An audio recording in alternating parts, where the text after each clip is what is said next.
I've often extolled the virtues of a big veiny one, but the other end of the spectrum can work just as well. Sometimes a long skinny one is just what you need. So join me with a tasty beverage of your choice close to hand while we take a look at long skinny ones, part 1.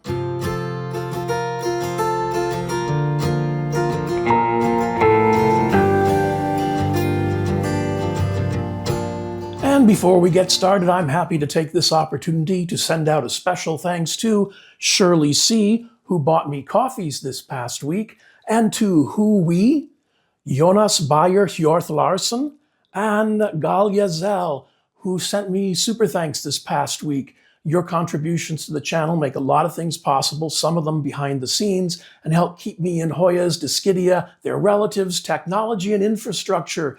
So thank you all very, very much for your support. And in bloom this week, well, almost in bloom this week, I mentioned it last week, is my Hoya obcordata. Now, this has done very, very well for me, and you can see it's loaded with buds. I can count 2, 3, 4, 5, 6, 7, 8, 9, 10. There's well over a dozen, probably closer to 15 peduncles on this. And if they bloom before I finish editing, then you'll get to see them. If not, I'll probably try them again next week. This plant has done very, very well. It's been fairly patient with me. There's decent little root structure on the wick. And yeah, it just hasn't given me any difficulties. I love the little round leaves. And with luck, we'll have some pictures of the blossoms. But yeah, I have nothing but good to say about this little plant. This is Hoya obcordata.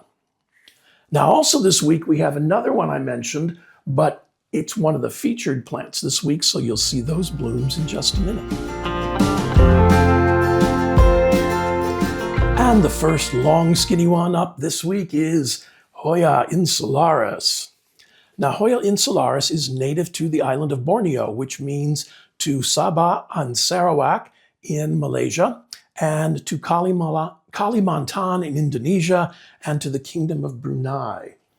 And was first published, well, it was originally published in 1908 by Friedrich Richard Rudolf Schlechter in his Botanische Jahrbuch, but it was published as Anthropanthus borneensis. But Anthropanthus has been synonymized into Hoya, so it was republished in 2020 in Wildenauer Mitteilungen aus dem Botanischen Garten und Museum Berlin-Dahlem by Michaela Roda and Sri Rahayu. And the leaves on this, I will have to do some close-ups because I don't think they're going to, all the wonderful features of them are just not going to show up as well as they will in a close-up. The leaves are anywhere between, well, this one is 4 3/4 inches or 12 1/4 centimeters. This one is 5 inches or 12 3/4 centimeters. So they're decent sized. But the peduncles, I don't know if you can see that peduncle, are quite long. And we all know it's not the size of the peduncle that matters. But the peduncle on this one is easily 6 inches long. This one is, yeah, easily 6 inches long. The blooms are so cool. This one's only bloomed a couple times for me. The peduncles hang down like this, and then the blossoms all turn in a circle and face each other. It's very, very cool. It's very sci-fi looking or something very futuristic. This one has done very, very well. It's been here around 2 years, and it has just gone a treat. It's gone up and around a few times. There's a vine heading off here. It lives over here under a 20-watt grow strip. Is that 1 or 2? I don't remember which one I have set up over there. I think it's just one 20-watt grow strip. And that's about a foot and a half above the top of this trellis. And so a foot and a half is 30 to 45 centimeters. It gets a decent amount of light. The leaves get nicely dark. The undersides, let's see if I can, the tops of the leaves look like sort of like that. The undersides look like that. They will get a little bit of sun stress, but this one's given me, this has been no issues. It started growing. I settled it in pond and self-watering. It's got a nice little root system, nothing major, but okay. Pond and self-watering, decent bright light.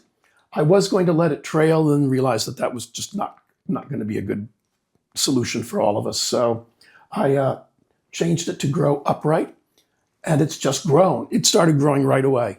No issues, no problems. Yeah, it probably appreciates some of the warmer temperatures in the summer, and now that we've switched into winter mode here, the Hoya room stays, well, right now it's 72 degrees Fahrenheit.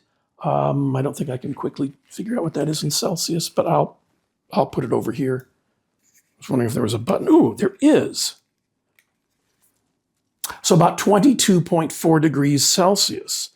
Good to know about that. In the winter in this room, so it's rather comfortable with that. It's doing okay as long as I keep up my end of the watering. It's such a fun little plant. That's just very, very funky and cool. So yeah, no issues, no problems, nothing but good to say about Hoya insularis. This one came from Rare Foliage Plant Co. on Etsy, and this is my Hoya insularis.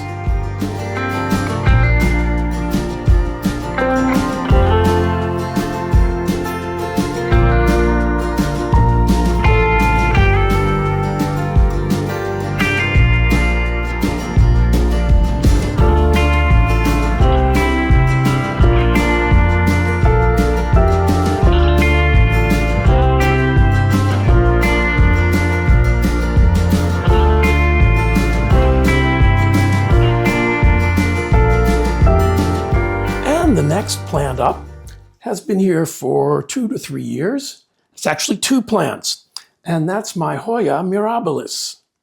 Now, Hoya mirabilis is native to Thailand, to the Ratchaburi section area, province. I'm not sure. I didn't look that part of it up. And it was found at height of 1,100 meters by Manit Kidyu, and it was collected in 2011, published in 2012 in Tropical Natural History, again published by Manit Kidyu. And I have 2 clones of this plant, and this one is looking a little peaked.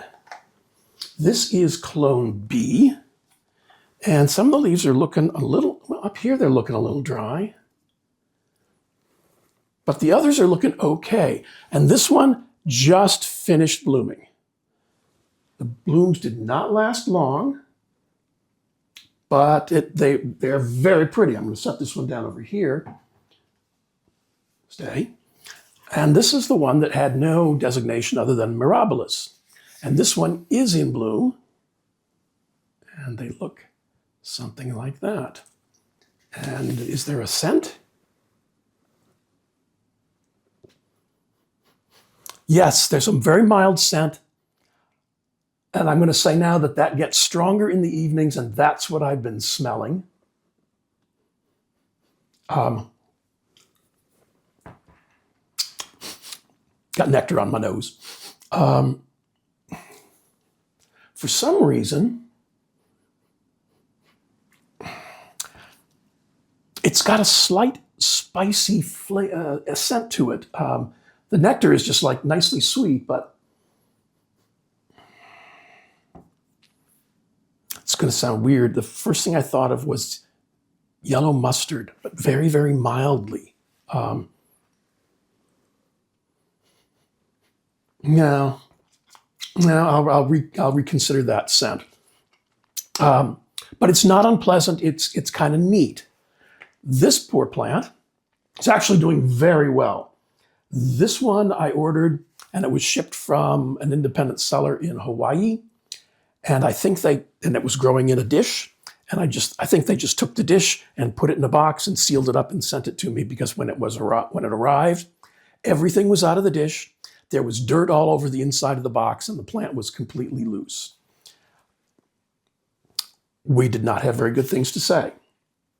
However, this plant has come back beautifully well. I think the leaves on Mirabilis are just very, very cool. This one is loaded with peduncles. It's growing up a treat. Once it recovered from the trauma of its journey, it's done really, really well. There's a little bit of light splashing on the leaves. The leaves are firm. They would remind you of Clemenciorum or a Finlaysoni or a Calistophylla, in that way that they're just, they don't want to be bent. They're very cool. I think the two different looks are kind of neat. I like this one trailing. I also collect and train bonsai, so this reminds me of that. As does this one, but just in, going in different directions. So yes, absolutely recommend this one. I got to give that one a little more love, because something's going on and it's not entirely happy. It may have gotten, well, there's moisture in the pot now. It may have gotten a bit dry. Oh, I know what it is. Okay, I can fix that. The heat's running, so that's the wall where the heating duct is, and I bet this is getting a little bit too much dry air. But I can fix that. So we'll get this guy back on the mend and looking his handsome, beautiful self. But yeah, I like this plant. This is very cool. I didn't think I was going to like it as much as I did, and it has done very well. Both of these are in pond and self-watering. One of them lives back here, up here on this corner. The other one lives under similar lighting, but it's going to be moved shortly. I'm looking around for ooh, where can I put? Well, you might like it over there. Yeah, we're going to find a happier home for this one, maybe over here even. We'll see. But again, the first one came from someplace that shall not be mentioned. The clone bee came from Sproutique on Etsy. And these are my Hoya mirabilis and Hoya mirabilis clone bee.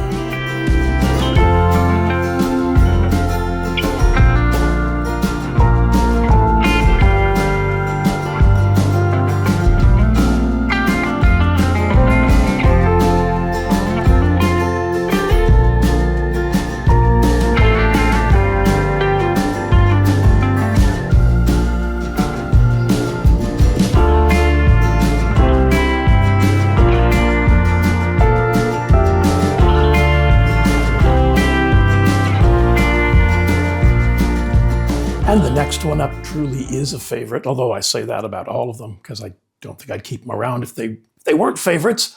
But this is Hoya retusa.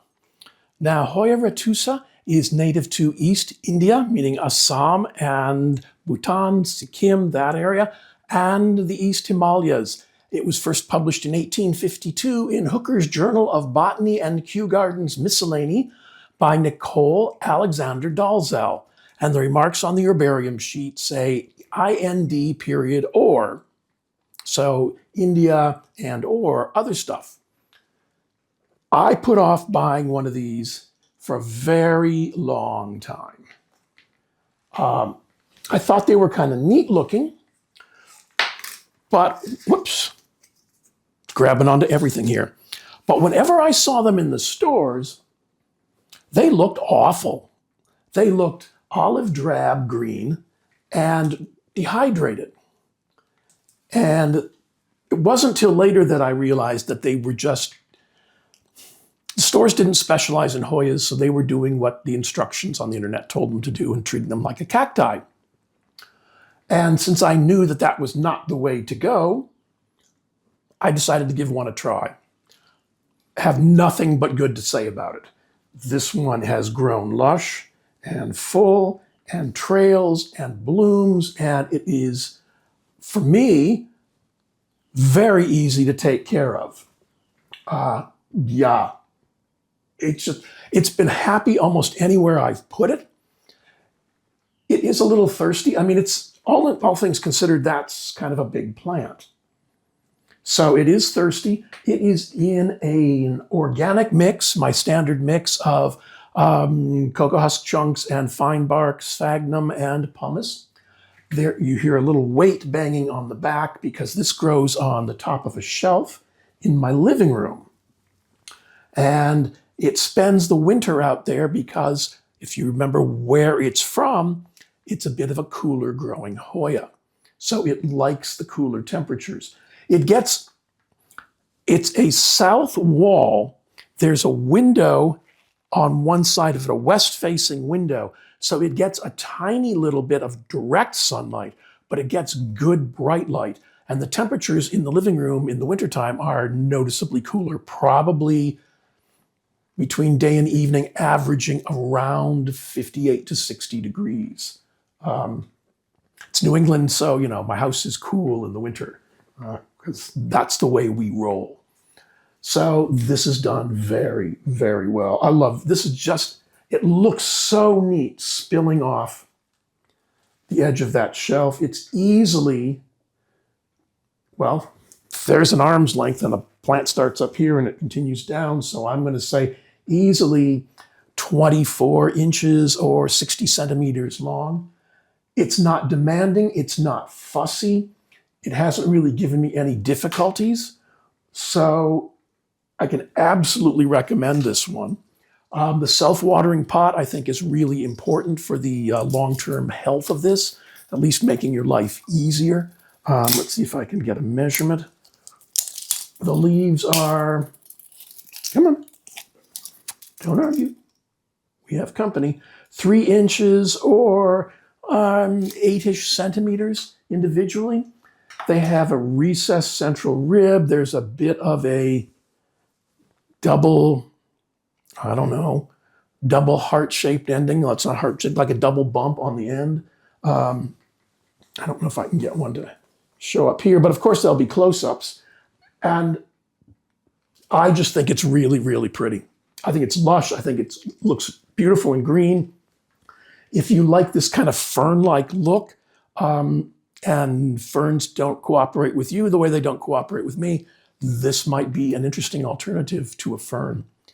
This one came from Briggs Nursery in North Attleboro, Massachusetts, and this is Hoya retusa.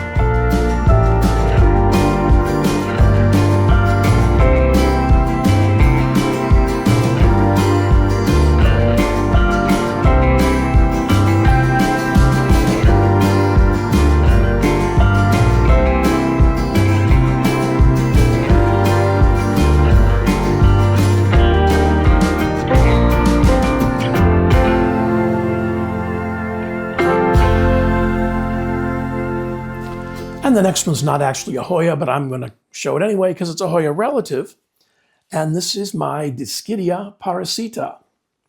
Now, Dischidia Parasita is native to the Philippines. It was first described in 1837 by Manuel Maria Blanco Ramos, but was not published until 2019 in Gardens Bulletin by Mohamed Heftesi Arshad, Esperanza Maribel Guayo Agu, and Michaela Roda.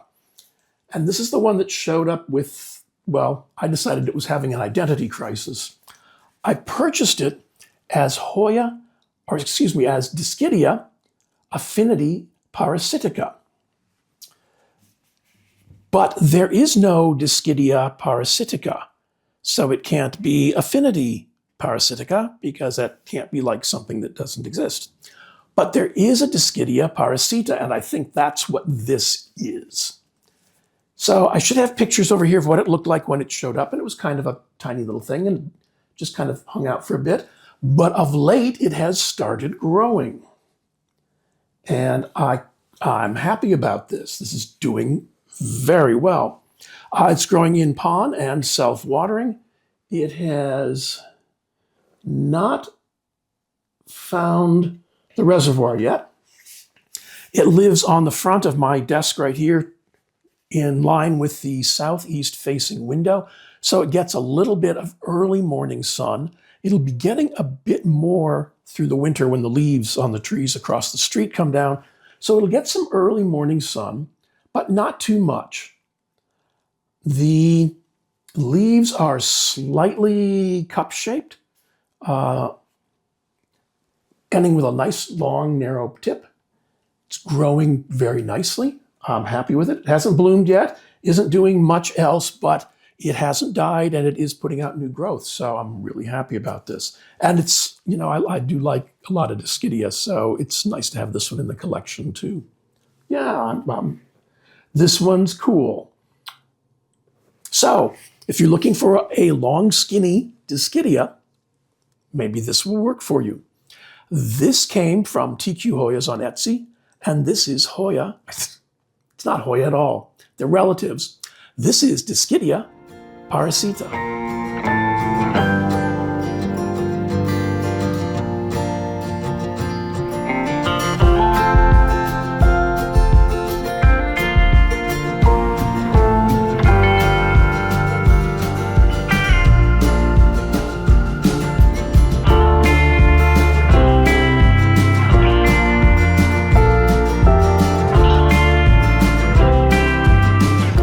And the next Hoya up is my Hoya pauciflora. Now, I talked about this one a few weeks ago, but it fits the bill, so here it is. Pauciflora is native to South and Southwest India, which is Karnataka, Kerala, and Tamil Nadu, and to Sri Lanka. It was first published in 1848 in Icones Plantarum Indei Orientalis by Robert White. This has not bloomed for me yet. It's only been here about 5 months, but there is new growth on the tip of that vine. It looks healthy. The leaves are nice and firm. Yeah, I think this one's doing okay. It has not found the reservoir, but from the feel of the leaves, I'm thinking it's got a decent root system going on. The leaves have a slightly recessed central rib. They are, for a little leaf, they are firm.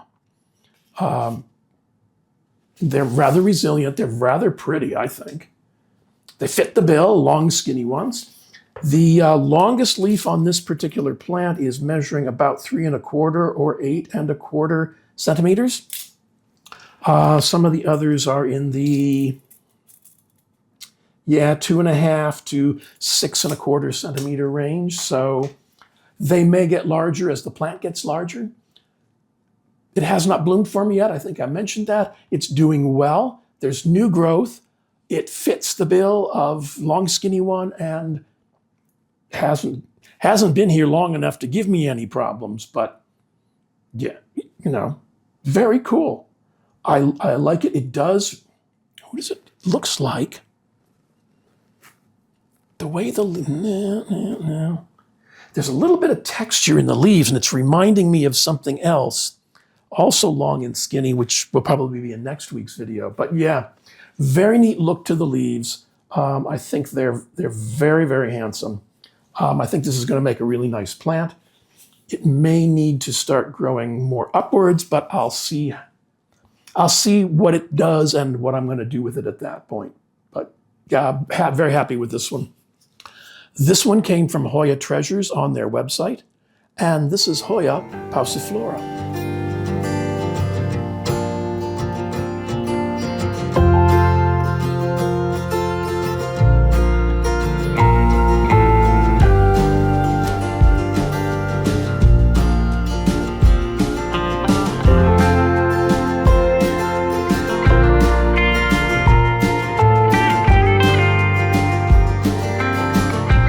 And this next one is a bit of a woohoo plant. This is Hoya biruensis. Now, Hoya biruensis is found in Kalimantan in Indonesia, in Bukit Biru in West Kalimantan.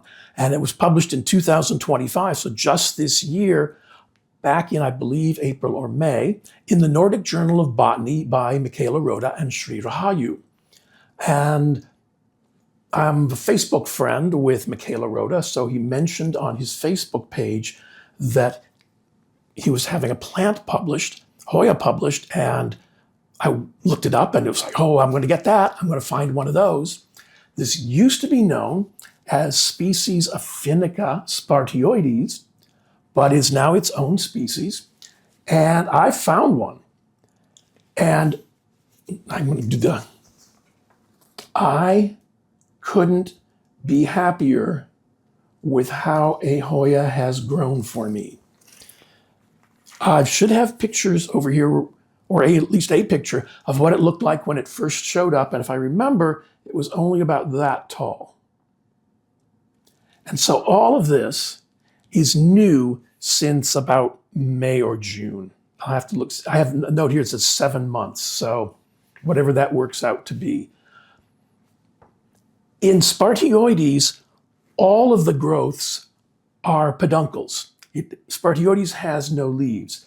This appears to have leaves and peduncles. So for example, this one is a peduncle, but this one is a leaf. And I'll put close-ups of the leaves. They are very skinny. They remind me of Acicularis or Stenophylla. And we looked at Acicularis just last week, I think, or so. It'll probably show up in part 2 of this because it fits the bill. It matches the brief. This has just grown really, really well. It looks as though, see if I can find some of the peduncles have buds. I don't know if that'll show up in there against my hand. I'll try and put a close-up of it. Are getting ready to bud. I have to find out when Beruensis blooms and prepare. Spartioides only blooms at night in the pitch black. And as soon as the light hits it in the morning, or as soon as it starts brightening up, those blossoms just close and they only bloom for one night. So I've seen my Spartioides bloom a couple times, and since then I've only ever seen the evidence of blooming. Because you literally have to get up in the dead of night and act quickly, because as soon as you turn on lights to photograph it, the blossoms start reacting and start closing up on you. So, yeah. But this one has done exceptionally well. I think it's very, very pretty.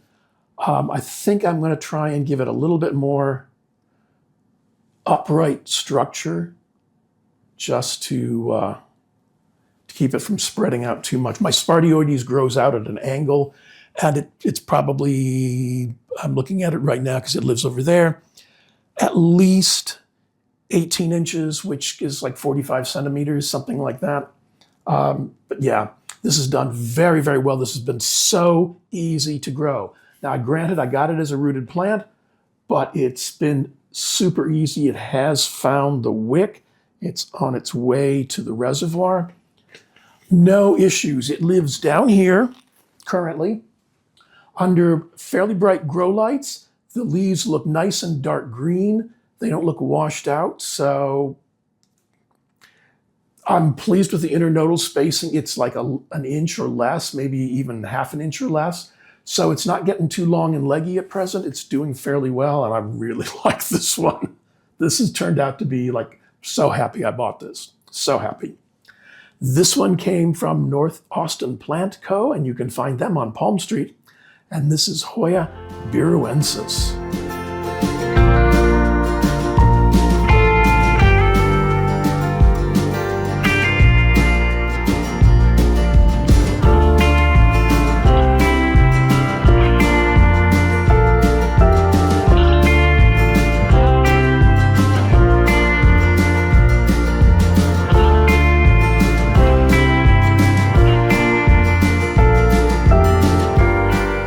Next up, wouldn't be long skinny ones without Hoya linearis. Now, Hoya linearis is native to Assam, to south central China, to the East Himalayas, to Laos, Myanmar, Nepal, and Vietnam. It was first published in 1825 in Contributions to the Botany of India by Nathaniel Wallach. And there's a note that says in Sikkim, it grows in the hot valleys from 4,000 to 6,000 feet. So while it may say hot valleys, it's something of a cooler growing Hoya. Now, I have to be careful with this one because it's a big plant. But it is a gorgeous little plant. No. Okay. Like I said, I have to be careful with it because it's grown tall.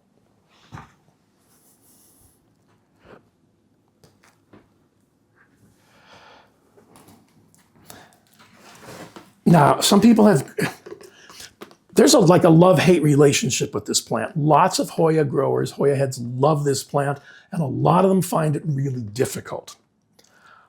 I'm somewhere in between on that. I found a setting that works well for me and this plant, and that is I have it in an organic mix, my standard organic mix. I have it in a self-watering pot, and I have to water it frequently. The thing about organic mixes is the mix itself acts like a wick. The wick pulls up moisture, and then the mix pulls moisture from the wick and the reservoir. And so this can dry out very, very quickly, especially in the winter when the heat is running and the air in the house is dry. It's right now 48% in the Hoya room. I will be turning on and setting up the humidifier shortly, but I'd rather not be running that if I don't have to. So this has done well for me. It is growing on a northeast wall, which means nothing other than that's an orientation in this room. So it's growing over there. The pot is at about 6.5 feet. It trails on the floor. It is in the light fallout between two sets of grow shelves. So it doesn't get a lot of specific direct light. It gets a lot of side light. There are 2 levels on each of those shelves, so it gets light pretty much all the way down. And I think this plant wants more light than most people guess, and it wants more moisture than most people guess. It's pubescent, it's fuzzy everywhere. The leaves are just beautiful when they're in a mass like that. And mine is okay. I've seen some people that have really, really full plants of Hoya linearis. Mine's okay. This summer I tried to root some cuttings in there, and they weren't getting enough regular moisture. So I think what I'm going to do on the next go round is to root the cuttings separately and then put them back into this rather than putting them directly into this. So I think they'll do a little bit better that way. When they're rooting, they need a fairly steady supply of moisture, like readily available. And this mix fluctuates in its moisture levels. As I said, it's almost difficult to keep ahead of the watering on this one in this setup. So if you've been struggling with linearis, it may be it's always the watering, isn't it? It may be the little rattling you may hear. So I've got a counterweight on the back of this. You may need to be fairly diligent about the watering. I don't think it would do well in a soil-based mix. It doesn't strike me as being like that. I would have probably put it into pond. Pond doesn't seem to dry out as quickly in my environment. But it was already rooted in an organic mix and I didn't want to risk it. So I might try with some cuttings, trying it in pond and see how that goes. But yeah, I just find this plant gorgeous, beautiful, very interesting, very cool. This can contribute to that dreaded phrase, the jungle vibe of your home. But definitely worth trying, even a couple of times. I think it's cool. It's nice to see this long, long column of green on that wall. So very, very neat. This one came from Briggs in North Attleboro, Massachusetts, and this is Hoya linearis.